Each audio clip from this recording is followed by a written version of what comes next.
ಇವತ್ತಿನ ದಿನಗಳಲ್ಲಿ ಮನೆಗಳನ್ನು ಹಾಳು ಮಾಡುವಂತಹ ಒಂದು ಸಂಸಾರವನ್ನೇ ಸಂಪೂರ್ಣವಾಗಿ ನಾಶ ಮಾಡುವಂತಹ ಧಾರಾವಾಹಿಗಳನ್ನು ಮನೆ ಮಂದಿಯೆಲ್ಲ ಒಟ್ಟಿಗೆ ಕುಳಿತುಕೊಂಡು ಎಂಜಾಯ್ ಮಾಡಿಕೊಂಡು ಎಷ್ಟೊಂದು ತುಂಬ ಸಂತೋಷದಿಂದ ಇಂತಹ ಧಾರಾವಾಹಿಗಳನ್ನು ನೋಡ್ತಾ ಇದ್ದಾರಲ್ವಾ. ಇವತ್ತು ಬರುತ್ತಿರುವಂತಹ ಧಾರಾವಾಹಿಗಳಲ್ಲಿ ಅತ್ತೆ ಸೊಸೆಯ ಮೇಲೆ ಯಾವ ರೀತಿಯಾಗಿ ದ್ವೇಷವನ್ನು ಮಾಡಬೇಕು, ಸೊಸೆ ಅತ್ತೆಯ ಮೇಲೆ ಯಾವ ರೀತಿಯಾಗಿ ಸೇಡನ್ನು ತೀರಿಸ್ಕೊಳ್ಬೇಕು, ಗಂಡ ಹೆಂಡತಿಯಿಂದ ಯಾವ ರೀತಿಯಾಗಿ ದೂರ ಆಗಬೇಕು, ಹೆಂಡತಿ ಗಂಡನನ್ನು ಬಿಟ್ಟು ಯಾವ ರೀತಿಯಾಗಿ ಹೋಗಬೇಕು, ಅತ್ತೆ ಮಾವಂದಿರ ನಡುವೆಯಲ್ಲಿ ಯಾವ ರೀತಿಯಾಗಿ ದ್ವೇಷವನ್ನು ಉಂಟು ಮಾಡಬೇಕು, ಅಣ್ಣ ತಮ್ಮಂದಿರ ನಡುವೆಯಲ್ಲಿ ಯಾವ ರೀತಿಯಾಗಿ ಜಗಳವನ್ನು ತಂದು ಹಾಕಬೇಕು, ಪಕ್ಕದ ಮನೆಯವರ ಜೊತೆ ನಾವುಗಳು ನೀವುಗಳು ಯಾವ ರೀತಿಯಾಗೆಲ್ಲ ಜಗಳಗಳನ್ನು ಮಾಡಿಕೊಳ್ಬೋದು, ಅತ್ತೆ ಮಾವಂದಿರನ್ನು ಮನೆಯಿಂದ ಯಾವ ರೀತಿಯಾಗಿ ಹೊರ ಹಾಕಬಹುದು, ಮನೆಯಲ್ಲಿರುವಂತಹ ಸದಸ್ಯರ ನಡುವೆ ಯಾವ ರೀತಿಯಾಗಿ ಬೆಂಕಿಯನ್ನು ಹಚ್ಚಿ ಯಾವ ರೀತಿಯಾಗೆಲ್ಲ ಜಗಳಗಳನ್ನು ಮಾಡ್ಬೋದು. ಒಟ್ಟಿನಲ್ಲಿ ಹೇಳಬೇಕು ಅಂದರೆ ಒಂದು ಮನೆಯನ್ನು ಒಂದು ಸಂಸಾರವನ್ನು ಸಂಪೂರ್ಣವಾಗಿ ಹಾಳು ಮಾಡುವಂತಹ, ಸಂಪೂರ್ಣವಾಗಿ ನಾಶ ಮಾಡುವಂತಹ ಎಲ್ಲ ರೀತಿಯಾದಂತಹ ವಿದ್ಯೆಗಳನ್ನು ಇವತ್ತಿನ ಧಾರಾವಾಹಿಗಳು ಈ ನಮ್ಮ ಸಮಾಜಕ್ಕೆ ತುಂಬ ಚೆನ್ನಾಗಿಯೇ ಕಲಿಸ್ಕೊಡ್ತಾ ಇದ್ದಾರೆ. ಇದೆಲ್ಲ ಹಾಳಾಗೋಗ್ಬಿಡ್ಲಿ, ಇನ್ನೂ ಕೆಲವೊಂದಷ್ಟು ಧಾರಾವಾಹಿಗಳು ಬರ್ತವೆ. ಆ ಧಾರಾವಾಹಿಗಳಲ್ಲಿ ಮನೆ ಕೆಲಸದವಳು ಯಾರೋ, ಮನೆ ಯಜಮಾನಿ ಯಾರೋ ಒಂದೂ ಸಹ ಅರ್ಥ ಆಗೋದಿಲ್ಲ.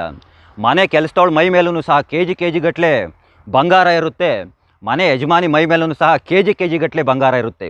ಈ ಧಾರಾವಾಹಿ ಎಲ್ಲ ಬಿಟ್ಟಾಕ್ಬಿಟ್ಟು, ಇವೆಲ್ಲ ಸಂಸಾರದ ವಿಚಾರ ಎಲ್ಲ ಬಿಟ್ಟಾಕ್ಬಿಟ್ಟು ಯಾವುದಾದ್ರೂ ಟೈಮ್ ಪಾಸ್ ಆಗಲಿ ಅಂತ ಅಂದ್ಬಿಟ್ಟು ಯಾವುದಾದ್ರು ಕಾಮಿಡಿ ಧಾರಾವಾಹಿಗಳನ್ನೋ ಟಿ ವಿ ಕಾರ್ಯಕ್ರಮಗಳನ್ನು ನೋಡೋಣ ಅಂತಂದರೆ ಆ ಕಾಮಿಡಿ ಧಾರಾವಾಹಿಗಳಲ್ಲಿ, ಕಾಮಿಡಿ ಟಿ ವಿ ಕಾರ್ಯಕ್ರಮಗಳಲ್ಲಿ ಎಲ್ಲವೂ ಸಹ ಡಬಲ್ ಮೀನಿಂಗ್, ಎಲ್ಲವೂ ಸಹ ಡಬಲ್ ಮೀನಿಂಗು.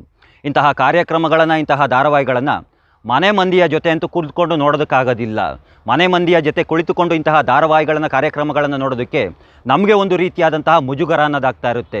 ಇನ್ನು ಇಂತಹ ಕಾರ್ಯಕ್ರಮಗಳನ್ನು, ಇಂತಹ ಧಾರಾವಾಹಿಗಳನ್ನು ಮನೆಯಲ್ಲಿರುವಂತಹ ಚಿಕ್ಕ ಮಕ್ಕಳ ಜೊತೆ ಏನಾದ್ರು ಕುಳಿತುಕೊಂಡು ಆ ಧಾರಾವಾಹಿಗಳನ್ನ, ಕಾರ್ಯಕ್ರಮ ನೋಡ್ಬಿಡ್ತು ಅಂದರೆ ಬೆಳಗ್ಗೆ ಎದ್ದಾಗ ಮನೆಯಲ್ಲಿರುವಂತಹ ಚಿಕ್ಕ ಮಕ್ಕಳುಗಳು ಅದೇ ಭಾಷೆಯಲ್ಲಿ ನಮ್ಗಳಿಗೆ ಬೈತಾ ಇರ್ತಾರೆ. ನಾವು ನೀವು ನೋಡಬೇಕಾದಾಗೆಲ್ಲ ಎಂತೆಂತಹ ಧಾರಾವಾಹಿಗಳು ಬರ್ತಾಯಿದ್ದು, ಯಾವ ರೀತಿಯಾದಂತಹ ಅದ್ಭುತವಾದಂತಹ ಧಾರಾವಾಹಿಗಳು.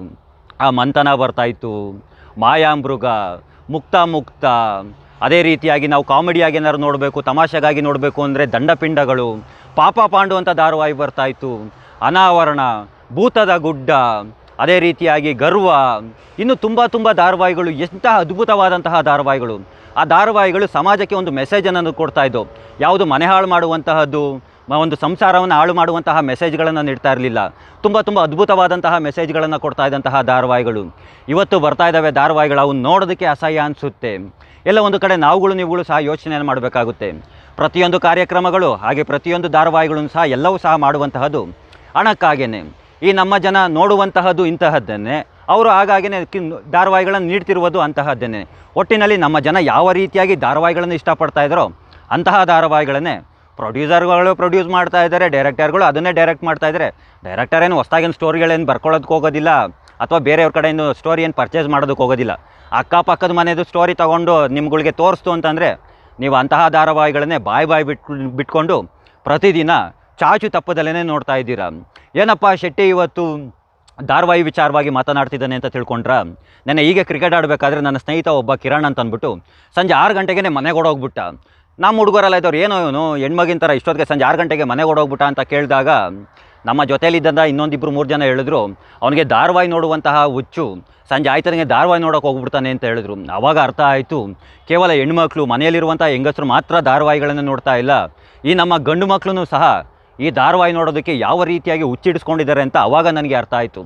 ಏನೇ ಆಗಲಿ, ಇಂತಹ ಮನೆ ಹಾಳು ಮಾಡುವಂತಹ, ಸಂಸಾರವನ್ನು ಹಾಳು ಮಾಡುವಂತಹ ಧಾರಾವಾಹಿಗಳನ್ನು ನೋಡುತ್ತಿರುವಂತಹ ನೀವೇ ಪುಣ್ಯವಂತರು, ನೀವೇ ಅದೃಷ್ಟವಂತರು. ಇಂತಹ ವಿದ್ಯೆಗಳನ್ನು ಎಲ್ಲ ರೀತಿಯಾಗಿ ಕಲ್ತ್ಕೊಳ್ಳಿ.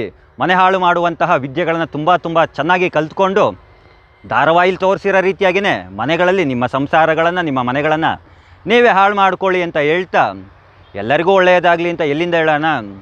ಆದ್ರೂ ಸಹ ಎಲ್ಲರಿಗೂ ಒಳ್ಳೆಯದಾಗಲಿ, ಆ ಕೃಷ್ಣ ಎಲ್ಲರನ್ನೂ ಕಾಪಾಡಲಿ ನಿಮ್ಮನ್ನೆಲ್ಲ ಅಂತ ಕೇಳ್ಕೊಳ್ತಾ ಎಲ್ಲರಿಗೂ ಧನ್ಯವಾದಗಳು. ಜೈ ಶ್ರೀಕೃಷ್ಣ.